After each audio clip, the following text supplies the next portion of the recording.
the topic is a very Vajrayana topic, so decoding the erotic bliss and tantric Buddhism. As a Thangka painter, I've seen many images, and I would like to show you a little bit about it. And but first, I'd like us to think about what is the erotic and what is the iconography and what is Tantra. So I'm very glad that our previous speaker, she was moving our bodies. So I would like to invite you, but that's much simpler, don't worry. But just for us to explore a little bit, to experience what can we reach within ourselves. So if you could just raise your hand into the space, put it down, just do it again. Okay, that's very mechanical, that's very simple.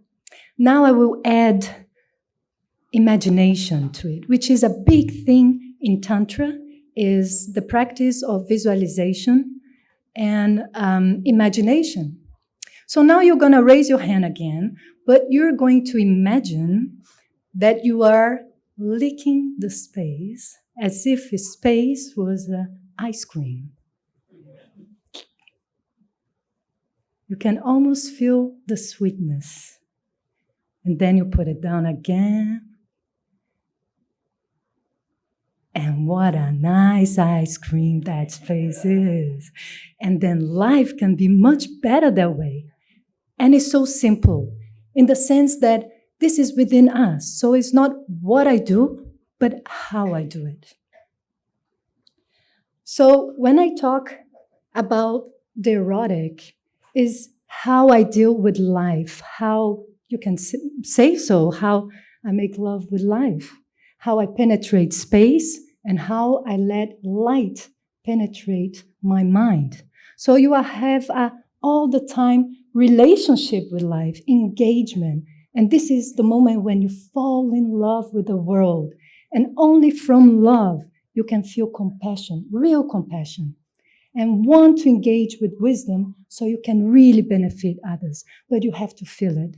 This is the way of the Tantra because it engages with your feelings. So instead of avoiding desire, here Tantra invites you in a path of going using desire as a fuel for awakening.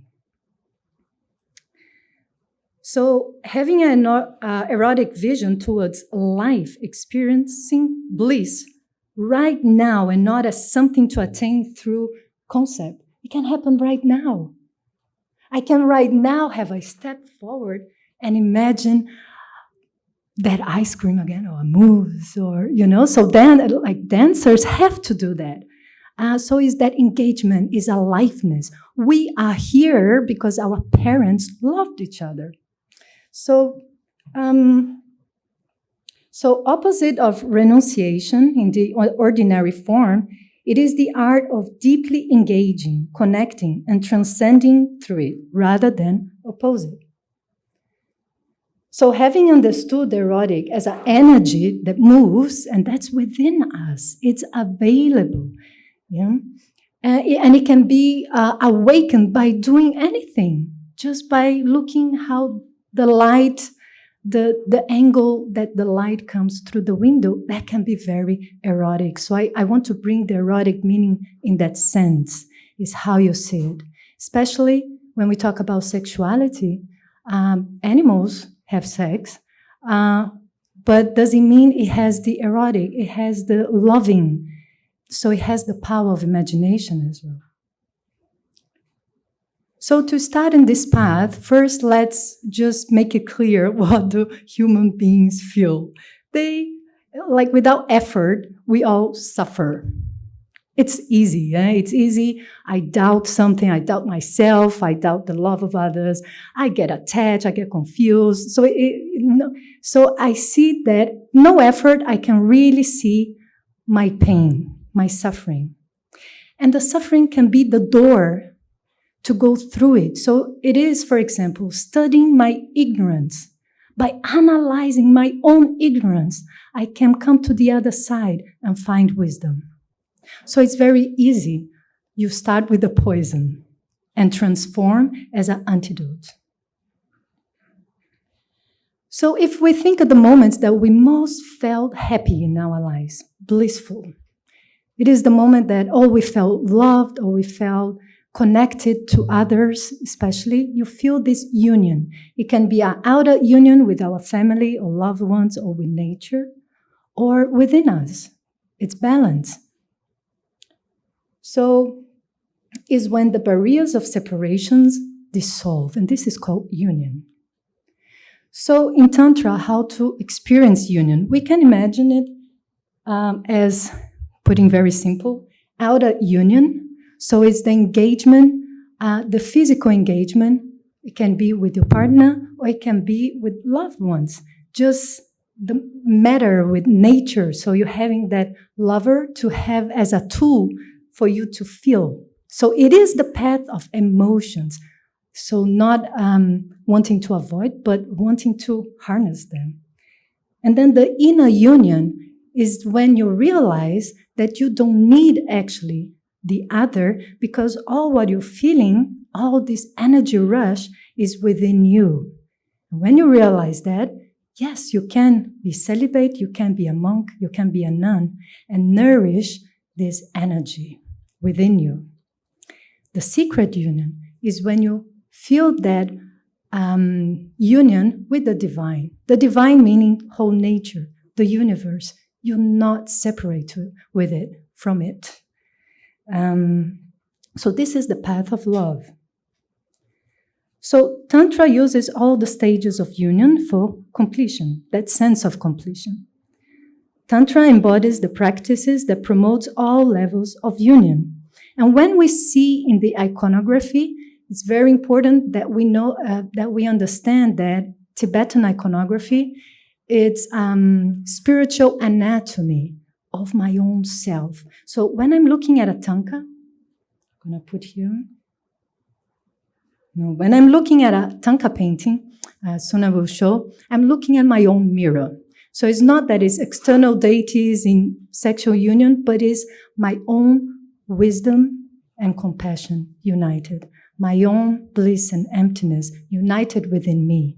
And then it gives the amrita, that sense of the sweetness of life when I have that union within me. So it's important to remember that that union depicted is the union within. As Yeshe Tsogyo said, was the consort of Guru Padmasambhava, 8th century. Let male aid female, female aid male. Let each penetrate each other, as in weaving. Merge emptiness with bliss and allow the vital essences to pervade your being. Realize the fruit of passion, the great bliss, and let doubt and confusion disappear. And as I was saying before, from the Mahasiddha Saraha, this is myself, this is the other. Be free from this biting thought, and your true nature is thereby released. Do not err in the matter of self and other. Everything is Buddha without exception. Immaculate perfection in which mental forms appear in their very essence. So let's move, understanding those terms, the erotic and tantra, the aliveness, the sweetness that I can generate at any time. Let's talk about the iconography of the Yapyum images. So here we'll start with getting as example the female form of Vajrayogini, the supreme feminine deity of the Vajrayana. She is naked, red in color, holding a skull cup of blood and a flying knife. She represents the raw erotic energy of life force, desire, and direct realization of emptiness. One of her consorts is Hayagriva, a fierce, wrathful form of Avalokiteshvara, compassion embodied. And he shatters ignorance and ego, liberating beings from clinging. He represents transcendence, wisdom, and wrathful compassion. And here we see them in Yapyung in union. So this embrace is the embrace within you of wisdom and compassion. They are lovers. They have to dance together, like the two wings of a bird. So Hayagriva, the wrathful compassion, penetrating wisdom. Vajrayogini, the erotic fire, emptiness, radiating energy.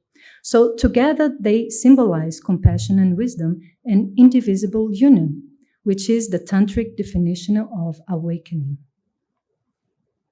So the union posture that we see here, again, now Vajrayogini with Chakrasambhara, the merging of opposites. And now here I use a term, the Greek term of eros, which is the life drive, with thanatos, the death drive. Why that is important to consider that.